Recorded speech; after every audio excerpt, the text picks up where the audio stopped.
Bueno, cordial saludo, buen día para todos. Mi nombre es Johan Andrés Caicedo, soy profesional del deporte en la Universidad Tecnológica de Pereira y voy a estarlos acompañando durante este proceso.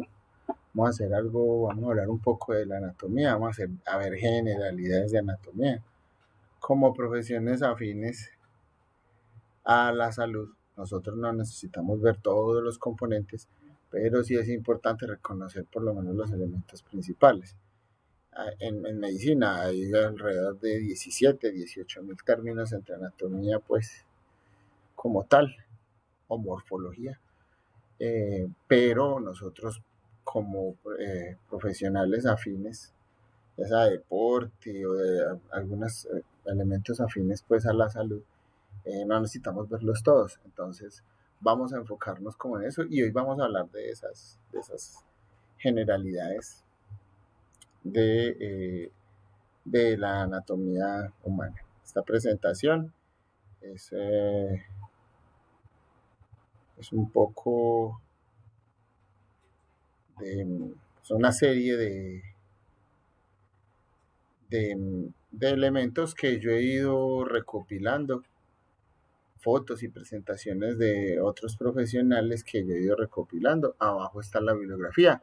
Ustedes la pueden revisar para, pues, digamos, ahondar sobre algún tema específico.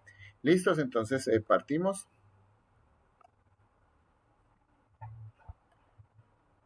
Bueno, vamos a hablar un poco de cómo se va desarrollando esa, esa, ese nuevo ser y cómo es la formación para que estructuralmente se vayan conformando todos los huesos, los músculos y los diferentes sistemas del cuerpo. Entonces, cuando ya se da la fecundación, que el espermatozoide entra en el óvulo se empieza a dividir, ¿sí? Va haciendo estas pequeñas divisiones, va formando la mórula y va sucediendo esta serie de cambios que ustedes están observando acá.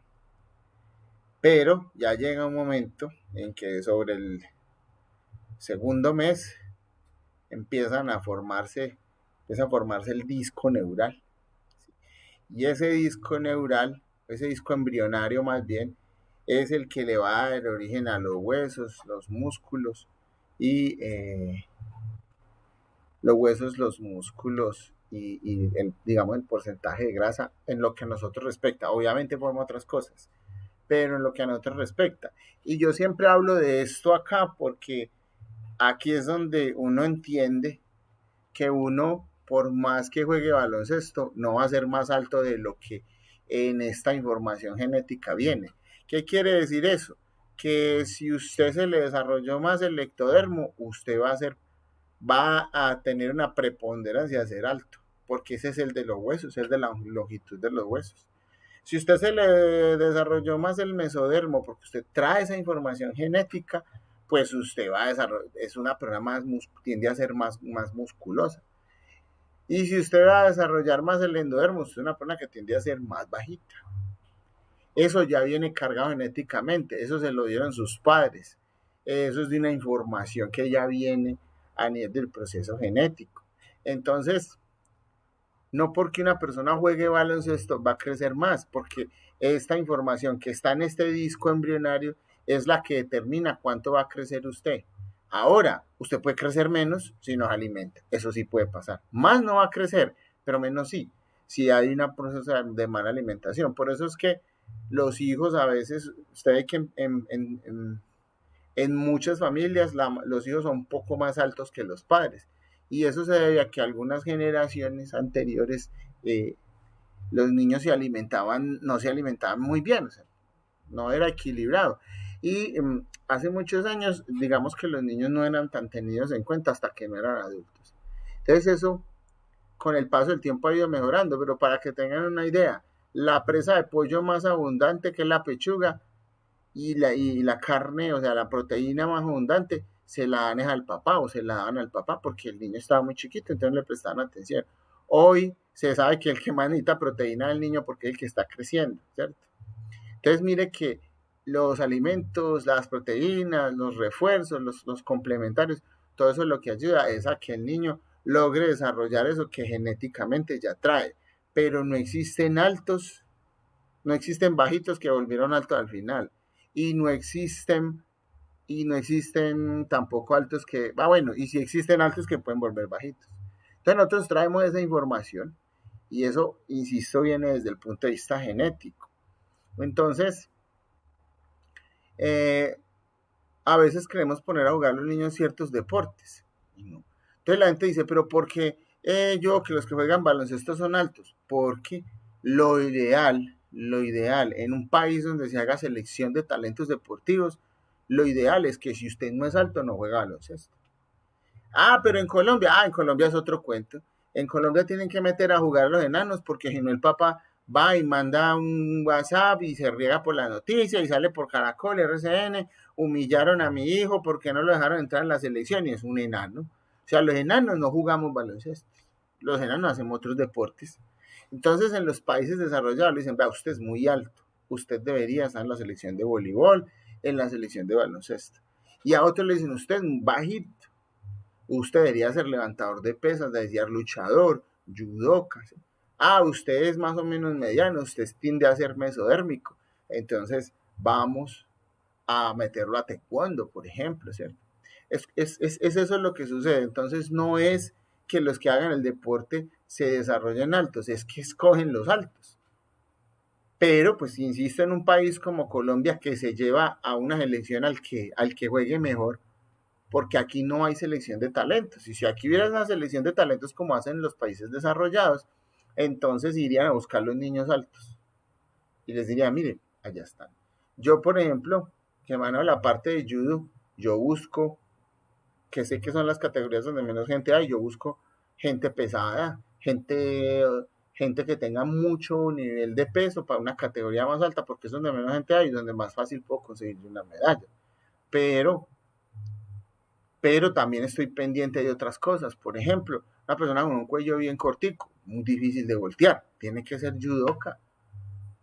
Pero yo voy y la busco. Entonces, si yo tengo una selección mañana de gente con el cuello muy cortico, entonces todo el mundo me va a decir, no es que para hacer, es que si usted hace judo, el cuello se le va a volver chiquito. Pues no, no tiene nada que ver. Entonces, es como para que tengamos en cuenta que ahí es donde se desarrolla embrionario. Entonces, esta capa que están viendo aquí, ese disco embrionario, él se va estirando, se va estirando, se va estirando y va formando como una especie como de tripita al chichón, de salchicha pues, y en esas salchichas van saliendo, ¿sí? Mírenlo acá, van saliendo unas vejiguitas, le van saliendo como unas verruguitas, como unas bombitas pues, a esa parte, y cada una de esas verrugas que van saliendo, de esas vesículas, ahí es donde empieza a salir que un pie, que una mano, que la extremidad superior, inferior, porque realmente esto que estamos viendo acá es el sistema nervioso central. ¿Sí? Esto es el cerebro con el sistema nervioso central y parte del sistema nervioso. No, sí, este sistema nervioso central. Entonces, aquí viene lo que es el cerebro y la médula espinal. Eso es lo que realmente lo primero que se forma. De ahí para allá se van formando el resto de cosas. Por eso ese primer trimestre es tan delicado, porque una enfermedad en ese primer trimestre va a hacer que el niño tenga alguna dificultad o alguna patología que se desarrolle, que no se pueda desarrollar o que se desarrolle de una forma inadecuada porque la persona no se cuidó, porque la mamá no se cuidó en ese momento. Listo hasta ahí. Entonces, bueno, como hemos visto todo ese proceso celular, entonces, ¿qué sucede? Hombre, que yo tengo un tejido, una célula, un tejido, un órgano y un sistema, ¿cierto? Entonces, por ejemplo, en el tejido óseo, en la parte ósea, el órgano es el hueso, el tejido es el tejido óseo y la célula es el osteocito. Que la célula es la unidad mínima funcional, o sea, millones de células me forman un tejido y un tejido completo me va a formar un órgano. Lo mismo pasa con el sistema nervioso. La célula es la neurona, el tejido es el tejido neuronal sí, el tejido neuronal, digámoslo así. Y el nervioso y el órgano es el cerebro o la médula, depende de lo que estemos hablando. Y ya en el muscular tenemos la célula, es el miocito. El tejido muscular y la estructura o el órgano como tal es el músculo. y cada uno de esos forma un sistema, el sistema óseo, el sistema nervioso, el sistema muscular. Listos. Entonces, hay que tener en cuenta, nosotros vamos a trabajar sobre estos tres sistemas, es los que más nos movemos nosotros en el campo del deporte. Entonces, hay que tener en cuenta que cada uno tiene una unidad funcional que hay que atender de acuerdo a los requerimientos nutricionales y de acuerdo a los elementos estructurales que tiene cada uno, que es lo que vamos a ir mirando con profundidad, sobre todo el osteomuscular, el nervioso, pues digamos que es algo que no lo vamos a tocar, pero no es, hay que profundizar suficiente, porque lo que hay que mirar desde este punto de vista cuando estudiamos es qué es lo que a mí me sirve para ir a trabajar en el campo, para ir a trabajar en el terreno, para desarrollar mi práctica como entrenador o como o trabajando en el, o de pronto apoyando algunos elementos en el campo de la salud. Entonces, lo que yo quiero ver es lo que me sirve.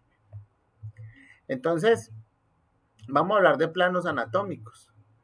Para yo poder, digamos, leer, espera, me coloco por aquí donde yo me vea bien bonito.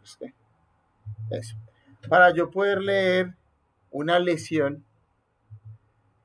para yo poder reportar una lesión, para yo poder entender qué sucedió con una lesión y dónde está ubicada en el campo de la salud, utilizan planos anatómicos. Esos planos son simplemente unas coordenadas como las que se utilizan en los mapas para determinar dónde está ubicado. Usted ve un mapa, usted no ve las coordenadas, a no ser de que diga póngame los meridianos y los paralelos, pero realmente ellos no están ahí en el mapa. Entonces lo mismo pasa con esto, usted se ubica con ellos, pero no es que estén ahí dentro de las lesiones o en las estructuras del cuerpo, usted no tiene que ponerlos. Entonces, estos planos son los que ustedes ven aquí como los más comunes, dependiendo también de otras situaciones, pues ese plano, estos planos pueden aparecer o no dependiendo de las necesidades. Yo les voy a contar todos los planos y les voy a mostrar cómo se podría leer una lesión o reportar una lesión de acuerdo a los planos. Pero no es que se utilicen todos en todas las lesiones. Sin embargo, de aquí vamos a hacer un ejercicio que ustedes después van a presentar y ese ejercicio les voy a decir que ubiquen todos los planos, pero digamos que en la vida cotidiana de la salud y todo esto, no, uno no los nombra a todos. Usted va y le muestra a un médico, a un estudiante de medicina, mira que me pusieron a hacer ese trabajo con todos los planos, va a decir, no, está loco, eso no habla de todos los planos de esa forma, pero para que podamos hacer el ejercicio y usted se lo aprenda, porque de esto vamos a trabajar más adelante. Cuando estemos trabajando con fuerza, yo le voy a decir, mire, necesito que me trabaje tal grupo muscular, dónde queda, dónde está, cómo se mueve, dónde se ubica, cuál es su función. ¿Listos? Entonces, vamos a hablar de esos planos. Entonces, estos planos, el primero es el frontal o coronal, así que atraviesa la mitad como si hiciéramos un corte de oreja a oreja, ¿cierto? Acá, recto. Mírenlo, acá está, que es el azul. Y este plano me va a dividir el cuerpo en anterior y posterior, es decir, por delante y por detrás, pero aquí en el campo de la salud se dice es anterior a lo que está delante y posterior a lo que está atrás. Entonces tenemos el primer plano. Tenemos el segundo plano que es el sagital o el plano medial. Entonces este es un plano que parte aquí. Recuerden que como es un plano de referencia, entonces yo sé que si estoy aquí es un punto diferente a si estoy acá porque está la línea medial o el plano sagital. Y este plano me sirve para saber si estoy en el hemisferio derecho o en el hemisferio izquierdo. Pero también me sirve para saber si una lesión está ubicada más hacia el centro del cuerpo, o sea, más medial o más lateral. Claro que ahí también utilizamos a veces el plano parasagital, que ya les vamos a hablar. Y luego viene el plano transversal, ¿sí? O el eje axial, que es el que me sirve para determinar si la lesión es en la parte superior o si es en la parte inferior. Yo les decía, no se utiliza siempre todos los planos,